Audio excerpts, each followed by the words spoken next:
सभी का स्वागत है नोवेल फायर एक्सप्लेन्ड पर। यह कहानी रिटर की एक कल्पना है और यह बस एंटरटेनमेंट के लिए है। अगर इससे किसी को कोई प्रॉब्लम होती है तो प्लीज हमें मैसेज करें। मेरा नाम एडुआर्डो कार्डोसो है। मैं 28 साल का हूं और मैं एक नर्स हूं। मैं पिछले 4 साल से, जब से मैंने ग्रेजुएशन किया है, पब्लिक हेल्थ में काम कर रहा हूं। मैं हमेशा एक मोटा और स्त्रैण बच्चा था जो स्कूल के सभी बुलियों के लिए एक आसान टारगेट था। वह समय बहुत मुश्किल था और मेरे बचपन की सबसे बुरी यादें उन्हीं दिनों की हैं जब मुझे मारा गया, अपमानित किया गया, मजाक उड़ाया गया और गालियां दी गई। प्राइमरी स्कूल में यह सिर्फ उपनाम और हल्की धक्का मुक्की तक सीमित था, लेकिन हाई स्कूल में हालात और बदतर हो गए। उन्होंने मुझे और ज्यादा मारा, मेरे वजन का मजाक उड़ाया और मुझे अपमानजनक नामों से बुलाया। बड़ा बोरा, फूला हुआ केक, मोटा सुस्त और न जाने क्या क्या। उन्होंने मुझे छोटा फैग, मोटा क्वीर और मोटा फैगट भी कहा। उन्होंने हर चीज से मुझे अलग कर दिया। जो भी मुझसे अच्छा व्यवहार करता उसे भी उनका टारगेट बना दिया जाता, इसलिए सब मुझसे दूर हो गए। एक बार तो ऐसा भी हुआ कि उन्होंने पूरे 1 महीने तक मेरी मौजूदगी को अनदेखा करने का नाटक किया। वह समय बहुत भयानक था। उन्होंने मेरे चेहरे पर मारा, मेरा सिर टॉयलेट में डुबो दिया और मेरे चेहरे पर लिपस्टिक लगा दी। घर पर भी हालात कुछ खास अलग नहीं थे। मेरी मां की मौत मेरे जन्म के समय हो गई थी और मेरे पिता ने मुझे इसके लिए दोषी ठहराया। उन्हें यह बिल्कुल पसंद नहीं था कि मैं मोटा था। उन्हें समझ नहीं आया कि मैंने खाने की यह आदत स्कूल में होने वाले उत्पीड़न की वजह से विकसित की थी, और जब उन्हें पता भी चला तब भी उन्होंने कभी कुछ नहीं किया। उन्हें लगता था कि इससे मैं मर्द बन जाऊंगा, लेकिन ऐसा नहीं हुआ। फुटबॉल, जूडो, कराटे, दौड़ना, तैराकी कुछ भी काम नहीं आया। कुल मिलाकर मैं किसी भी खेल में फिसड्डी था। मेरा बड़ा भाई एक शानदार खिलाड़ी बन गया, जिससे मेरे पिता का ध्यान मुझसे हट गया और उन्होंने मुझे मर्द बनाने की कोशिश करना भी छोड़ दिया। जब मैंने कॉलेज शुरू किया तब मेरे भाई को एक स्काउट ने बड़े टीम के ट्रेनिंग सेंटर में खेलने के लिए बुलाया। मेरे पिता इतने गर्व से भर गए कि वह लगभग हास्यास्पद लग रहा था, और मैं अब भी अदृश्य ही बना रहा। एक नया मोड़ जब मैं कॉलेज गया तो चीजें बेहतर हो गईं। किसी को इस बात की परवाह नहीं थी कि मैं स्त्रैण था या गे। मुझे तो एक क्रश भी मिल गया। वह बहुत सुंदर था और फिजियोथेरेपी की पढ़ाई कर रहा था। एक दिन उसने मुझसे कहा कि वह मुझे घर छोड़ देगा। कार में उसने मुझे चूमा। वह मेरा पहला किस था और मुझे वह बहुत पसंद आया। जब उसने मुझे घर छोड़ा तो कार से उतरकर उसने फिर से मुझे चूमा। उसी वक्त मेरे पिता मेरे भाई के साथ घर पहुंचे, जो अपने पैर में चोट की वजह से जल्दी आ गए थे। मेरे पिता ने एकदम हंगामा खड़ा कर दिया, चिल्लाने लगे, गालियां देने लगे और मेरे दोस्त के पीछे भागे ताकि उसे मार सकें। वह बेचारा डर के मारे भाग गया और मैं उस दरिंदे के साथ अकेला रह गया। तूने मेरे साथ ऐसा कैसे किया? मेरे दरवाजे पर किसी और लड़के से चिपक रहा था। पड़ोसी क्या सोचेंगे? डैड, मैंने कुछ गलत नहीं किया। यह सब मेरी उम्र के बाकी लोग भी करते हैं, सिर्फ नॉर्मल कपल्स, दो मर्द नहीं। तू मेरी नाक कटवा रहा है। मैं दोबारा तुझे ऐसा करते नहीं देखना चाहता। लेकिन डैड, मैं ऐसा ही हूं। उसने अपना हाथ उठाया और मुझे जोर से थप्पड़ मारा। उसकी उंगलियों के निशान मेरे गाल पर रह गए। जब तक तू मेरे घर में रह रहा है ऐसा नहीं चलेगा। अगर ऐसा है तो मैं कल ही घर छोड़ रहा हूं। बहुत बढ़िया, तेरी शक्ल न देखनी पड़े, यही राहत होगी। वैसे भी तू मेरी सबसे बड़ी नाकामी है। मैं वहां से भाग गया, सीधा समंदर किनारे पहुंचा। पूरी रात वहां बिताई। लहरों को देखता रहा, रेत पर चलता रहा, तारों को निहारता रहा। मैंने सब कुछ सोचा, जो हुआ था, जो हो सकता था, और अब मुझे क्या करना चाहिए। एक नई शुरुआत। मैंने अपनी सबसे अच्छी दोस्त मनुएला को फोन किया। वह मुर्रोदा पिएदादे नाम की एक फेविला में रहती थी। वहां के मालिक की शादी एक और आदमी से हुई थी, इसीलिए वहां मेरे जाने से किसी को दिक्कत नहीं थी। लेकिन मनु ने बताया कि उसे दूसरी फेवेला में जॉब ऑफर मिला था। वह एक टीचर है और वहां ट्यूशन पढ़ाने जा रही थी। उसने मुझसे कहा कि वह चेक करेगी कि क्या वहां क्लिनिक में किसी नर्स की जरूरत है। और हां, वहां जरूरत थी। मैंने अपने पिता का घर छोड़ दिया और मनु के साथ फेवेला में रहने चला गया। वहां पहुंचते ही हमें पहले इजाजत मांगनी पड़ी, वहां क्या कर रहे थे यह समझाना पड़ा, और फिर फेवेला के मालिक की मंजूरी का इंतजार करना पड़ा। जब उसने हां कहा तो एक लड़की आई जो मुश्किल से 18 साल की होगी। उसने कहा कि वह फेवेला के मालिक की साली है और हमें हमारे घर तक ले जाने आई थी। मेरा नया घर पहाड़ी की चोटी पर था और वहां तक पहुंचना किसी जंग से कम नहीं था। घर छोटा और साधारण था। एक लिविंग रूम, एक किचन, 2 बेडरूम और एक बाथरूम। न कोई आंगन, न कोई गार्डन। दरवाजा सीधे गली में खुलता था। मैंने हमेशा गरीब इलाकों में ही जिंदगी बिताई थी, लेकिन फेवेला में कभी नहीं रहा था। यह जगह अजीब लगी, लेकिन उतनी भी नहीं। घर क्लिनिक और स्कूल के पास था। नजदीक ही एक मार्केट भी था और एक कोर्ट थी जहां डांस होते थे, जहां मैं कभी नहीं जाने वाला। आखिर एक मोटा सुस्त लड़का वहां क्या करेगा? लेकिन जो भी हो, यह अब मेरी नई जिंदगी थी और मैं इसे लेकर बहुत उत्साहित था। मुझे उम्मीद है कि यह मेरे लिए एक नई शुरुआत होगी और आखिरकार सब कुछ ठीक हो जाएगा। मैं अपना फोन उठाता हूँ, ऐप खोलता हूँ और अपनी पसंदीदा लेखिका की नई कहानी पढ़ना शुरू करता हूँ। वह गे रोमांसेस लिखती है और उनकी कहानियों में मुझे थोड़ी सी खुशी मिलती है। ऐसा लगता है जैसे मैं ही प्रोटैगनिस्ट हूं, जो एक गहरी मोहब्बत जी रहा है, भले ही मुझे पता हो कि यह सिर्फ एक कल्पना है, क्योंकि यही इकलौता प्यार है जो मुझे कभी मिलेगा। बस इन फिक्शनल रोमांसेस का एक भ्रम। मैं आईने में खुद को देखता हूं और जो दिखता है वह मुझे पसंद नहीं आता। काश मैं पतला होता, शायद तब कोई मुझसे प्यार कर पाता। लेकिन कोई भी मोटे आदमी को डेट नहीं करना चाहता, चाहे वह कितना भी केयरिंग, वफादार और सच्चा क्यों ना हो। अगर तुम ब्यूटी स्टैंडर्ड में फिट नहीं होते तो ऐसा लगता है कि तुम्हें खुश रहने का कोई हक ही नहीं। मैं कई बार डेट पर गया हूं, उन लोगों से मिला हूं जिनसे ऐप पर बातचीत हुई थी, लेकिन हर बार अंजाम एक ही रहा। या तो उन्हें मैं बहुत पसंद आया, लेकिन सिर्फ एक दोस्त की तरह, या फिर उन्होंने मुझे वजन कम करने में मदद करनी चाहिए, डाइट और जिम के टिप्स देने लगे। यहां तक कि एक ने तो बैरिट्रिक सर्जन की सिफारिश भी कर दी। और सबसे दुखद बात यह है कि कुछ लोग आते हैं, मुझे देखते हैं और बिना कुछ कहे चले जाते हैं। वे बैठते भी नहीं, बस पीठ घुमा लेते हैं और कहते हैं कि मैं वह नहीं हूं जिसे वे ढूंढ रहे थे। इसीलिए अब मैं यह सब नहीं करता। प्यार को पाने की उम्मीद मैंने नहीं छोड़ी, बल्कि प्यार ने ही मुझसे मुंह मोड़ लिया। मेरा नाम ब्रूनो है, मेरी उम्र 32 साल है और यह फावेला मेरी है। यहां तक पहुंचना आसान नहीं था और इस दुनिया में जिंदा रहना और भी मुश्किल है। अच्छे लोग मिलना तो और भी दुर्लभ है। मेरे लिए वह इंसान मेरा भाई ब्रेनो है, मुझसे 2 साल छोटा, मेरा दायां हाथ और कभी कभी बायां भी। हमारी मां को यह जानकर पागलपन हो जाता है कि उसके दोनों बेटे इस जिंदगी में हैं, लेकिन हमारे पास इसके अलावा और कोई रास्ता नहीं था, वरना हमें भूखा मरना पड़ता। जब मैं 12 साल का था, मेरा बाप हमें छोड़कर चला गया। उसने खुद को एक अमीर औरत से जोड़ लिया जो उसकी जरूरतें पूरी कर सके। एक दिन वह बिना कुछ कहे चला गया, बिना अलविदा बोले, बिना पीछे देखे। हमने उसे फिर कभी नहीं देखा। घर में खाने के लिए कुछ नहीं था, इसीलिए मैंने ड्रग डीलर बनना शुरू किया। यही एकमात्र जगह थी जहां मुझे काम मिला। घर की पूरी जिम्मेदारी मुझ पर थी, क्योंकि मां हमेशा एक हाउसवाइफ रही थी और पूरी तरह से पिता पर निर्भर थी। जब वह गया तो हमें कुछ भी छोड़कर नहीं गया, इसलिए मुझे मां और भाई की देखभाल करनी पड़ी। मैंने सबसे निचले स्तर से शुरुआत की और धीरे धीरे ऊपर तक पहुंचा। एक दिन मैंने अपने बॉस की जान बचाई जब कोई उसके सिर पर गोली मारने वाला था। इसके बदले में उसने मुझे ट्रेनिंग दी और कहा कि जब वह नीचे जाएगा तो फावला की कमान मुझे मिलेगी।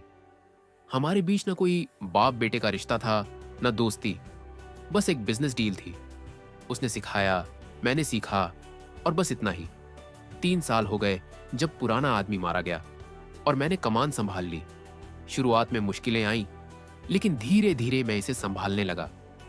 लोग मेरा सम्मान करते हैं, मेरी बात मानते हैं और मेरे सोल्जर्स भी मेरे इशारे पर चलते हैं। मैं नहीं चाहता था कि ब्रेनो इस जिंदगी में आए। मैं चाहता था कि वह पढ़ाई करे और एक अच्छा भविष्य बनाए, लेकिन उसे हमारी मदद करनी थी। माँ भी काम करती थी, कभी सफाई का काम, कभी बच्चों की देखभाल। बट वह बहुत कम कमाती थी और वह पैसा घर चलाने के लिए काफी नहीं था। इसीलिए मैंने ब्रेनो को भी अपने साथ काम करने की इजाजत दे दी। लेकिन वह हमेशा स्मार्ट था। उसे पैसों और नंबर्स का अच्छा ज्ञान था। इसलिए उसने कभी बाहर जाकर डिलीवरी नहीं की, बस पैसे संभालने का काम किया। मैंने यहाँ के लिए एक टीचर और एक नर्स का इंतजाम किया। चाहता था कि वे यहीं के हों, लेकिन ऐसा कोई नहीं मिला। तो एक दोस्त ने मेरी मदद की और किसी को भेजा। मुझे पता चला कि वे आ चुके हैं, तो मैंने ब्रेनो की गर्लफ्रेंड बिया को भेजा कि वह उन्हें रिसीव कर ले, क्योंकि मैं अभी ड्रग पॉइंट पर व्यस्त था। माँ के लिए मैंने यहाँ एक स्नैक बार खुलवाया। जब मैंने इस फावला की कमान संभाली, तो सबसे पहला काम यही किया। चाहता था कि वह काम छोड़कर घर पर आराम करे, लेकिन दोना नेना जिद्दी है। उन्होंने घर पर बैठने से इनकार कर दिया और चूंकि वह बहुत टेस्टी स्नैक्स बनाती है, तो मैंने यह दुकान खुलवा दी। यह अब हमारा मीटिंग पॉइंट बन चुका है। मैं, ब्रेनो और मेरे आदमी यहाँ अक्सर खाने आते हैं। माँ सबको अपने बच्चों जैसा मानती है और उन्हें सम्मान देती है, क्योंकि उनका मानना है कि वही लोग उनके बेटों की सुरक्षा कर रहे हैं। मुझे कोई फर्क नहीं पड़ता, बस इतना चाहता हूं कि मेरे सोल्जर्स उनकी टेस्टी खाने से मोटे ना हो जाएं। ब्रेनो फेवेला का सारा फाइनेंशियल काम देखता है। उसे पता है कि हम कितना कमाते हैं, कैसे खर्च करते हैं। सभी की तनख्वाह वही देता है और सारा माल खरीदता है। मैं बाकी सब चीजों को संभालता हूं, ड्रग्स, वेपन्स और बाकी बिजनेस डील्स। मैंने यहां एक स्कूल और एक हेल्थ पोस्ट बनवाई, जो एक छोटे अस्पताल से कम नहीं है। यहां सर्जरी तक हो सकती है और एक डॉक्टर हर दिन आता है, ताकि अगर मुझे या मेरे आदमियों को कुछ हो तो तुरंत इलाज हो सके। लेकिन एक नर्स ने एक शादीशुदा डीलर के साथ चक्कर चला लिया और उसका अंजाम बुरा हुआ। मैंने दोनों को मौत के घाट उतार दिया।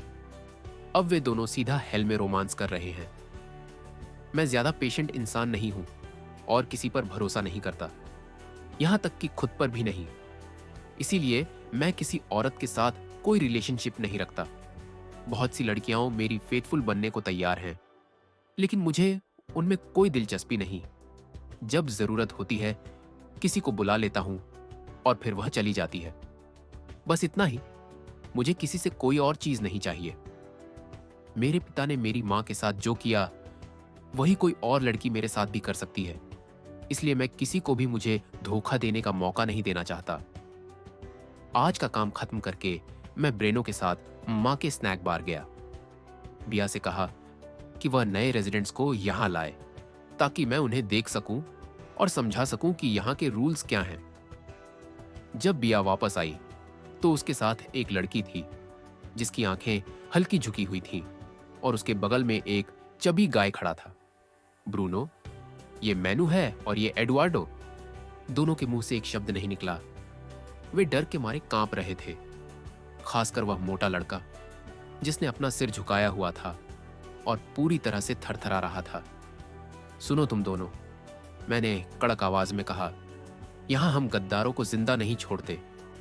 अगर किसी ने कोई चालाकी करने की कोशिश की, तो उसका अंजाम बहुत बुरा होगा।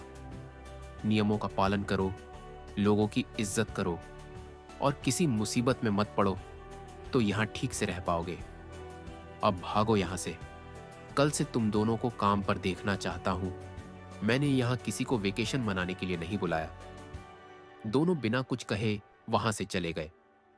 गजब के बदतमीज अपराधी हैं। मैं फिर से अपने आदमियों के साथ बातें करने लगा और फिर अपने घर जाने लगा। आज जल्दी सोने का मन था, लेकिन मैं घर तक पहुंच भी नहीं पाया था कि मुझे वापस ड्रग पॉइंट जाना पड़ा। मेरे 2 डीलर्स घायल होकर लौटे थे वे मेन रोड पर डिलीवरी कर रहे थे जब पुलिस आ गई और गोलीबारी हुई। किसी तरह वे भागने में सफल रहे, लेकिन गोलियां उनके शरीर में लग गई थीं। मैंने उन्हें तुरंत क्लिनिक भिजवाया और डॉक्टर और उस मोटे नर्स को बुलवाया। शायद ये रात बहुत लंबी होने वाली थी। एडुआर्डो, मैं सो रहा था जब मैंने सुना कि कोई दरवाजे पर जोर जोर से दस्तक दे रहा है और मेरा नाम चिल्ला रहा है। मैं भागकर बाहर आया और दरवाजा खोला।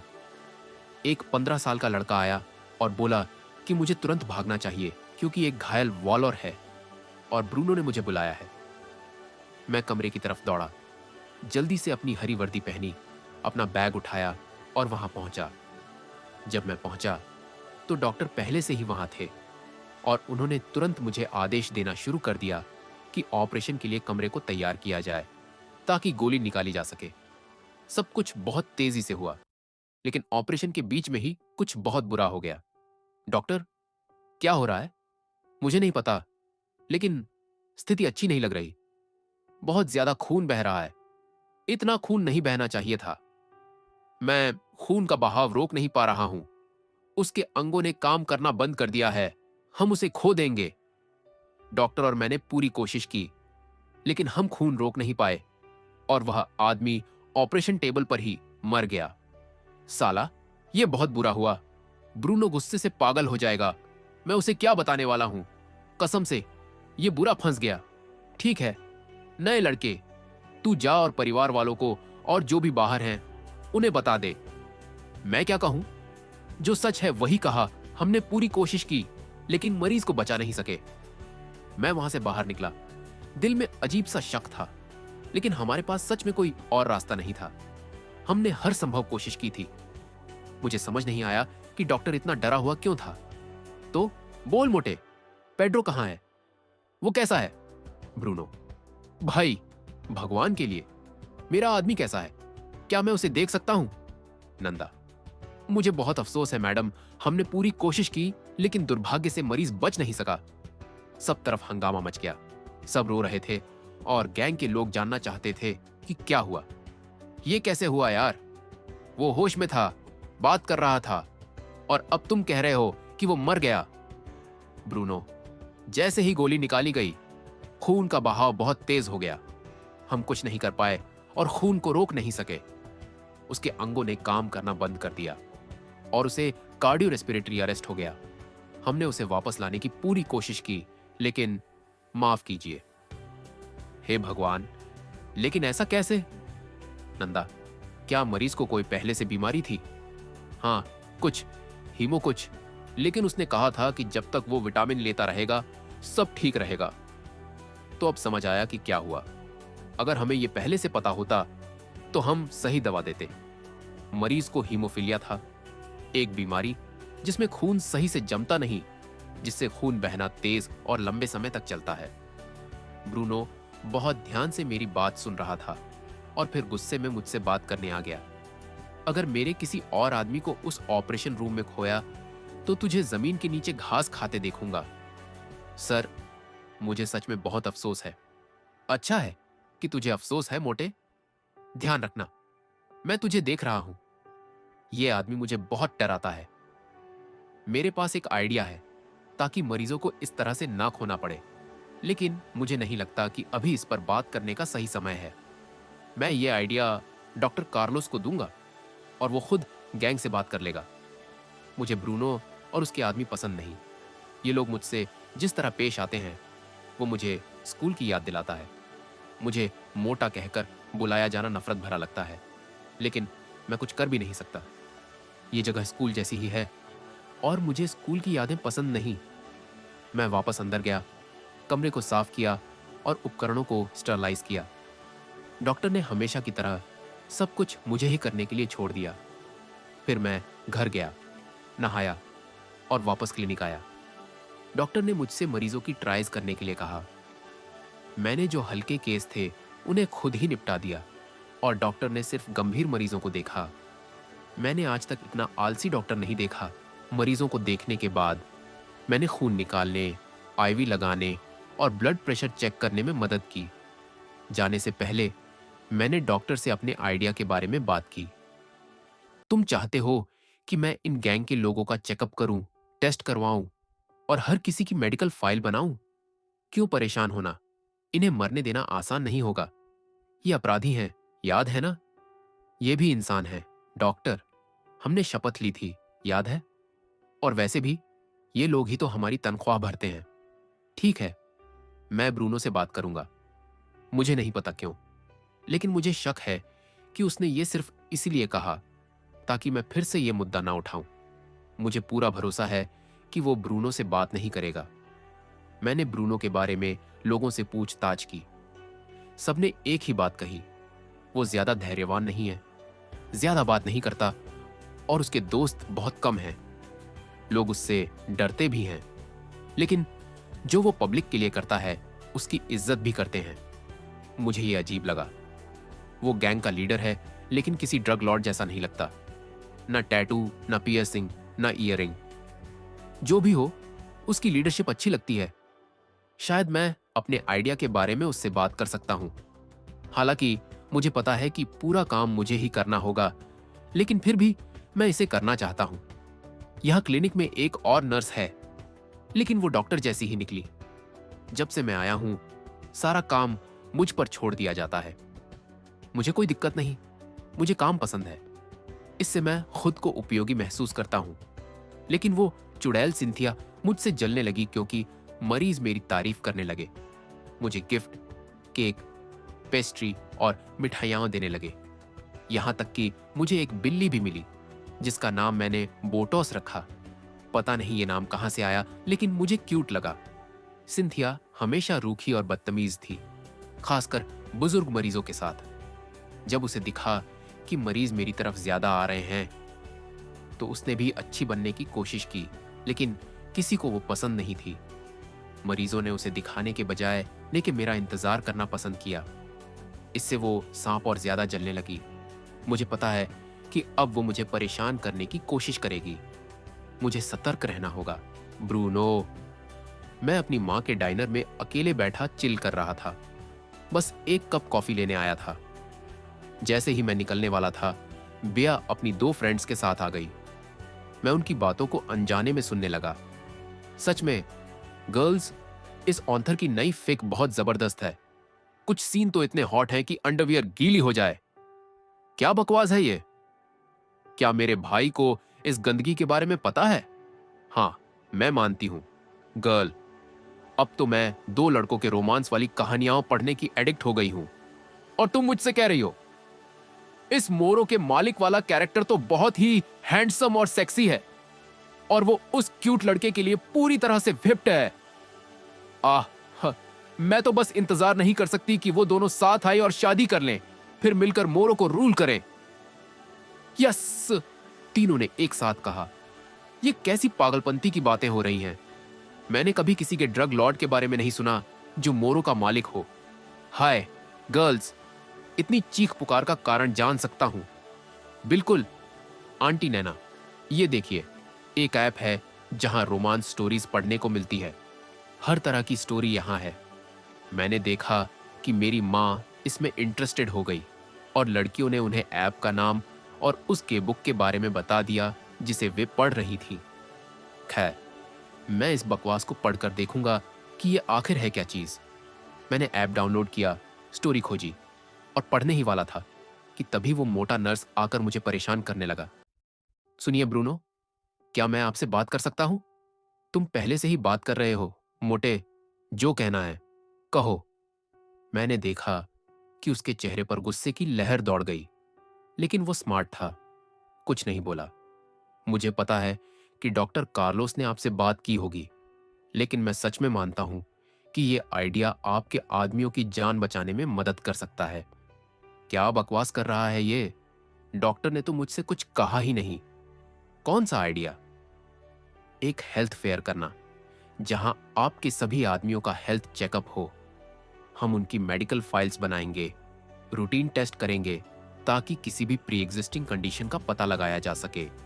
ब्लड ग्रुप टेस्ट करेंगे ताकि जरूरत पड़ने पर ट्रांसफ्यूजन हो सके, और जितने भी टेस्ट संभव हो करेंगे ताकि उनकी जान बचाई जा सके। इसमें बहुत टाइम लगेगा जय। हाँ, लेकिन हम सबको एक साथ नहीं बुलाएंगे।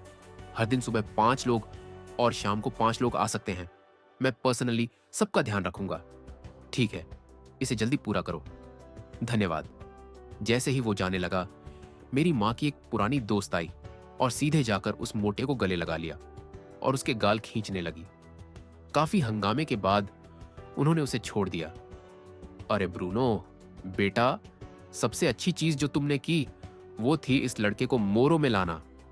ये हम बूढ़ों का कितना ख्याल रखता है।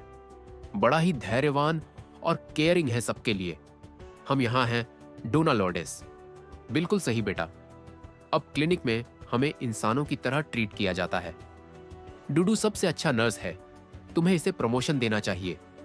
बात अब मेरे लिए खराब होती जा रही थी, इसीलिए मैंने बूढ़ियों को चलता किया और घर चला गया ताकि उस डैम बुक को पढ़ सकूं। पहले तो मुझे स्टोरी अच्छी लगी। मोरो का मालिक एक टफ आदमी था, एकदम मेरे जैसा, हर किसी को पागल कर देने वाला। मुझे अजीब लगा कि ये ऑथर जो असफाल्टो से है, उसे मोरो की जिंदगी के बारे में इतना कैसे पता। जरूर कोई बोरिंग अमीर लड़की होगी। स्टोरी अच्छी थी, मैं इसे छोड़ नहीं पा रहा था। मैं जानना चाहता था कि क्या मोरो का मालिक सच में उस दुबले लड़के को अपना लेगा। लोग इसे इतनी आसानी से स्वीकार कर लेंगे। उसका परिवार, उसकी क्रू। अरे, ऐसा असलियत में नहीं होता। मोरो की दुनिया अलग होती है। यहां अगर लीडर को इज्जत पानी है तो उसे प्रूव करना पड़ता है कि वो मर्द है। मैं ये नहीं कह रहा कि कोई गे नहीं हो सकता, लेकिन अगर कोई लीडर है और गे है तो ये चीज यहां फिट नहीं बैठती। मैंने सोचा कि इस ऑथर को असलियत का एहसास कराऊं। मैंने उसे मैसेज भेजा और हमारी बातें शुरू हो गईं। उसका बहाना था कि रियलिटी बहुत हार्ड होती है और वो एक हैप्पी एंडिंग चाहती थी, भले ही सिर्फ फिक्शन में ही सही। उसने मुझसे पूछा कि क्या मैं सच में मोरो का मालिक और ड्रग लॉर्ड हूं। फिर धंधे से जुड़ी ढेर सारी बातें पूछने लगी। मैंने सिर्फ उन्हीं चीजों के जवाब दिए जो मुझे ठीक लगी। मैं किसी अजनबी को अपने मोरो के बारे में बताने वाला नहीं था। इस दुनिया में तो सोते समय भी एक आंख खुली रखनी पड़ती है। फिर हमारी बातों का टॉपिक बदलने लगा। मैंने उसका नंबर मांगा ताकि अच्छे से बात कर सकें, लेकिन वो शक में पड़ गई और बोली कि वो सिर्फ स्काइप आईडी देगी। मुझे वो ऐप भी इंस्टॉल करना पड़ा। उसने वही प्रोफाइल पिक्चर और नाम रखा था, लवली राइटर, एक गुलाबी बालों वाली लड़की का ड्राइंग। ये अंग्रेजी नाम भी ना, जिनका कोई मतलब नहीं होता। मुझे वो पसंद आने लगी थी।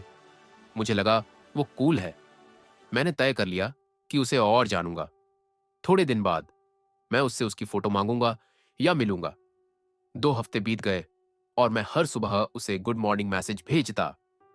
हम दिन भर बातें करते। लंच टाइम में मैं उसे बताता कि मैं क्या खा रहा हूं और वो हंसकर कहती कि मैं खाने को लेकर बहुत बोरिंग हूं। हम हर चीज पर बात करते और रात में तब तक चैट करते जब तक कोई एक सो ना जाए। ये मेरे लिए नया था। मैंने कभी किसी से इतना लंबा कनेक्शन महसूस नहीं किया था। मैं सच में एंजॉय कर रहा था। वो पहली लड़की थी जिसके बारे में मैंने सीरियसली सोचा था। और सबसे अजीब बात तो ये थी कि मैंने उसकी शक्ल तक नहीं देखी थी। जब 1 महीना पूरा हुआ, मैंने सोचा कि अब उस पर प्रेशर डालूं ताकि हम जल्दी मिल सकें। मैं मर रहा था अपनी गॉडेस से मिलने के लिए, उसे चूमने के लिए। और अगर माहौल सही रहा तो 222 मैसेजेस ऑन बी एक, गुड मॉर्निंग मेरी sunshine, lovely writer, good morning gangster, बी एक, मैं तुम्हें देखना चाहता हूं गॉर्जियस, आज मिलते हैं। मैं मर रहा हूं उस लड़की को देखने के लिए जो मेरी जिंदगी की औरत है। लवली राइटर, औरत? बी एक, हाँ, क्यों प्रिंसेस, क्या तुम बताने वाली हो कि तुम अंड्रेज हो? लवली राइटर, नहीं, मैं 28 साल का हूं। बी वन, तो तुम मेरी गॉडेस हो।